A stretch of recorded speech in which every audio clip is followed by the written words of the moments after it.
आया है आपकी इनहांसमेंट ऑफ एडिशनल पेंशन। तो एडिशनल पेंशन के रिलेटेड क्या था, यहाँ पे आप देख सकते हैं, as per existing system additional pension is admissible after attaining the age of 18 years. आपको पता ही है एजेंडा ये था। It was suggested that after retirement at the age of 60 years additional 5% pension may be granted after every 5 years which will lead to 20% after attaining age of the 80 years. तो आपको यहाँ पे बोला गया कि आपको पता है कि आपकी जो 60 साल की सर्विस पूरी करने के बाद में आपको 20% का एक्स्ट्रा दिया जाता है, लेकिन और कोई दूसरे जो एज पर आप एनहांसमेंट एडिशनल पेंशन नहीं दिया था उसके रिगार्डिंग आप देख सकते हैं इसमें क्या डिसीजन लिया गया है। Joint Secretary Department of Expenditure informed that the matter has been examined and consultation with Budget Division of Department of Economic Affairs and the proposal has huge pension liabilities on account of old pension scheme and is also increasing year after year. Further, it is proposals, it is accepted. It is also likely to have a cascading effect on the government finances since similar demand would arise from the retired state government employees. Hence, due to financial constraints, the proposal has not been agreed to. तो इसमें जो additional pension की बात की गई थी तो government ने बोला है कि उनके बजट डिवीजन से उन्होंने बात की और उन्होंने बताया कि ओल्ड पेंशन स्कीम के चलते उनके पास जो पेंशन की लायबिलिटीज हैं वो दिन पे दिन बढ़ती जा रही हैं। ऐसे में और स्टेट गवर्नमेंट के साथ भी सेम यही सिचुएशन है कि उनकी भी डिमांड ऐसे ही बढ़ रही है कि दिन पर दिन बढ़ती जा रही है। ओल्ड पेंशन स्कीम के खर्चे जो बढ़ते जा रहे हैं इसके चलते वो इस प्रपोजल को एक्सेप्ट नहीं कर रहा है। फाइनली जो इसमें आप देख सकते हैं कि आपका एडिशनल पेंशन वाला जो इशू था वो कैंसिल हो गया है। अभी आपको एडिशनल पेंशन एज नहीं दी जाएगी, उसमें आप देख सकते हैं 60 साल से नहीं दी जाएगी। जो 5% पेंशन आपको देनी थी हर 5 साल में, एक्चुअली प्रपोजल ये था कि हर 60 से 65 साल के बीच में 5%, 65 से 70 साल के बीच में 5%, 70 से 75 के बीच में 5% दिए जाए और ऐसा उसमें एजेंडा गया हुआ था, लेकिन एजेंडा को अप्रूवल नहीं मिली है। अगर इसको अप्रूवल मिल जाती तो पेंशनर्स के लिए बहुत ज़्यादा राहत की खबर होती, लेकिन फाइनली इसको डिसअप्रूव कर दिया गया है गवर्नमेंट की तरफ से। बजट डिवीजन से पूछा गया था डिपार्टमेंट ऑफ एक्सपेंडिचर की तरफ से, budget department of economic affairs से, उन्होंने बोला कि ओल्ड पेंशन स्कीम को लेकर के बहुत ज़्यादा पेंशन की लायबिलिटीज़ हैं जिसके चलते स्टेट भी ऐसा अभी नहीं कर सकता है। आगे आप देख सकते हैं फिक्स्ड मेडिकल अलाउंसेस को लेकर भी एक बड़ा अपडेट आया। आप देख सकते हैं पॉइंट नंबर 5 में, enhancement of fixed medical allowances to pensioners residing in non CGHS areas in wake of increase in cost of medicines after कोविड-19 pensioners association suggested that the amount of FMA may also be increased. इससे पहले भी मैंने बताया था fixed medical allowances को लेकर के कई सारे अपडेट्स आए हुए थे।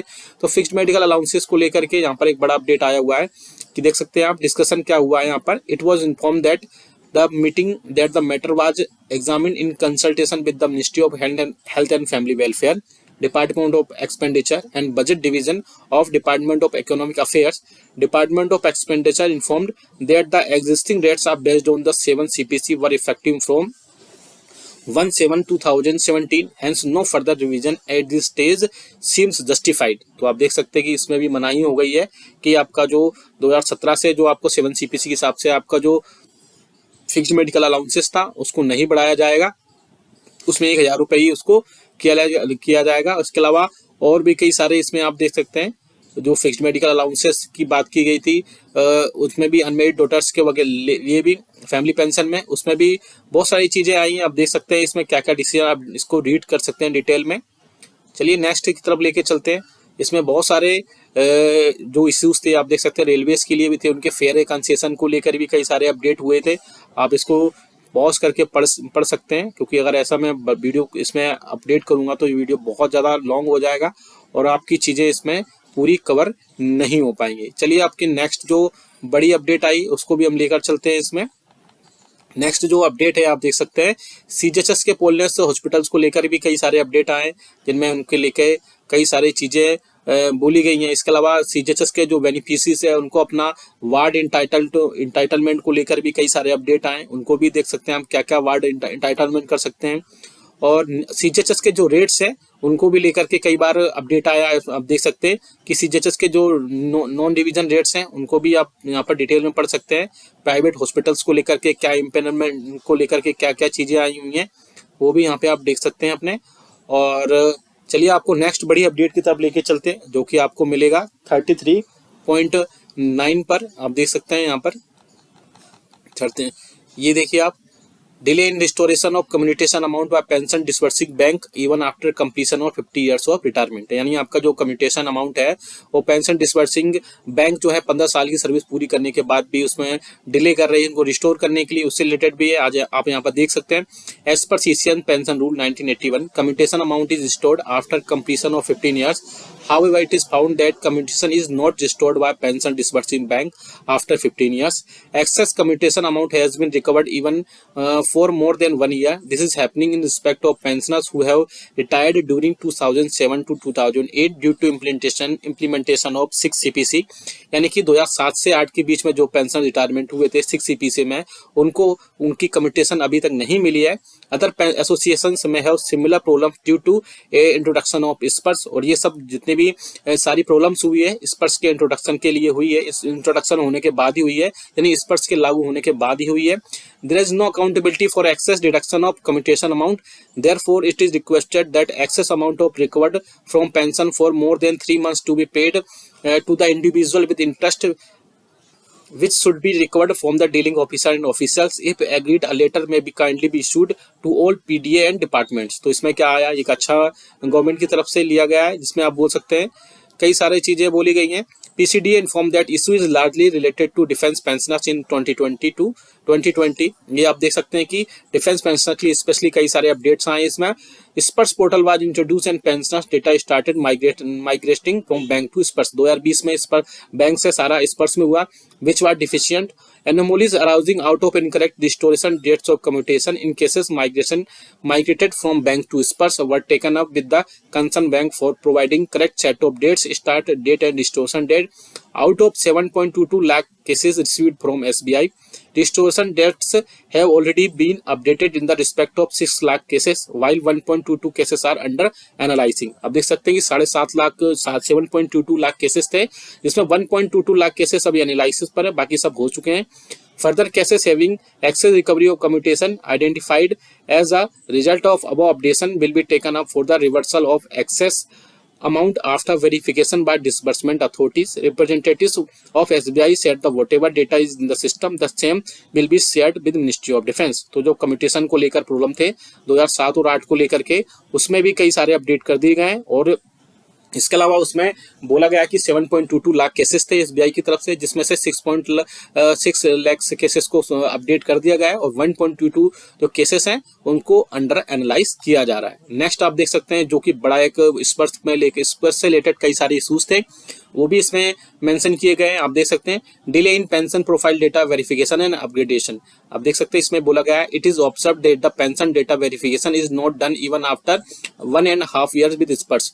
आपका जो पेंशनर्स के पेंशन लेने में सबसे ज्यादा प्रॉब्लम होती है वो स्पर्श के लिए ही होती है, क्योंकि उसका जो डेटा है अभी तक वेरीफाई नहीं किया गया है 1.5 साल बाद भी स्पर्श के। In all matters, the portal advises to contact our HO. Change the name of HO and address is not done in Spurs PPOs in spite of several requests, hence causing undue hardship to pensioners। तो आप देख सकते हैं कई सारे changes जो HO को दिए गए हैं, रिकॉर्ड ऑफिस को दिए गए हैं, लेकिन उसके बाद भी सारी चीजें होने के बाद भी पेंशनर्स को हार्डशिप्स का ये सारी चीजें की गई हैं। इसके अलावा 80 साल की सर्विस पूरी करने के बाद भी आपको अपना पेमेंट एडिशनल पेंशन का नहीं मिल पाया स्पर्श में, तो उसके रिगार्डिंग भी आप दिए गए हैं। देख सकते हैं PDA like banks and Sparsh are not paying additional 20% even after completion of 18 years। Suitable instruction may please be issued for compliance of the system. तो वो भी आप देख सकते हैं इसमें क्या डिसीजन दिया गया है, वो भी यहाँ से देख सकते हैं। Controller PCDA informed that pensioner data verification is being done when pensioners portal account is created and accordingly user name and password is shared with pensioners. आप देख सकते हैं पीसीडीए के जो डेटा वेरिफिकेशन था वो कंप्लीट होने के बाद उनके यूजर के जितने भी यूजर नेम और पासवर्ड थे वो शेयर किए गए पेंशनर्स के। इसके अलावा pensioners are not being provided access to change their office name financial part. इसके अलावा पेंशनर्स ने कई सारी चीजें उसमें अपडेट भी नहीं की। As and when issues are reported the same are being rectified by PCDA office, HOO being the custodian of service records of pensioners and the correct PPO or any data can be notified update through request initiate updated to approved by the HAO and PAO। यानी कि इसमें बोला कि बहुत सारी चीजें जो update नहीं हो पाई है वो अपडेट हो रही हैं। इसके अलावा जो मेन प्रॉब्लम थी वो देख सकते हैं आप रिगार्डिंग जो मेन प्रॉब्लम थी 18 ईयर्स सर्विस पूरी 18 ईयर्स की करने के बाद भी उसमें जो आपकी एडिशनल पेंशन थी उसको नहीं किया गया था। उसमें आप बड़ा अपडेट आया वो आप देख सकते हैं। बड़ा अपडेट था regarding non payment of additional pension on completion of 80 years. It was inform that the approximate 3.8 lakh cases where date of birth of pensioners और फैमिली पेंशन नॉट अवेलेबल। सबसे बड़ा मुद्दा यही था कि जो 3.8 लाख केसेस थे वो उनके जो डेट ऑफ बर्थ थे या फैमिली पेंशनर्स के डेट ऑफ बर्थ थे वही नहीं चेंज हुए थे, जिसके चलते डिपार्टमेंट ने कई सारे एक्शन लिए। आप देख सकते हैं यहाँ पे in about 1.4 lakh cases where only date of birth year of birth is available, the year of birth is being converted to date of birth 1 January of next year as per rules और orders. तो आप देख सकते हैं 1 जिनमें 3.8 lakh cases में से date of birth में सिर्फ 1.4 लाख केसेस ऐसे थे जिनमें सिर्फ ईयर ऑफ बर्थ लिखा गया था, डेट ऑफ बर्थ नहीं लिखा गया था, जिसके चलते 1 जनवरी से सारी चीजें रूल्स और ऑर्डर्स में चेंज किए गए। आगे आप देख सकते हैं the list of missing date of birth in about 2.4 lakh cases has been shared with record office for updation. The department is also updating date of birth on cases of case basis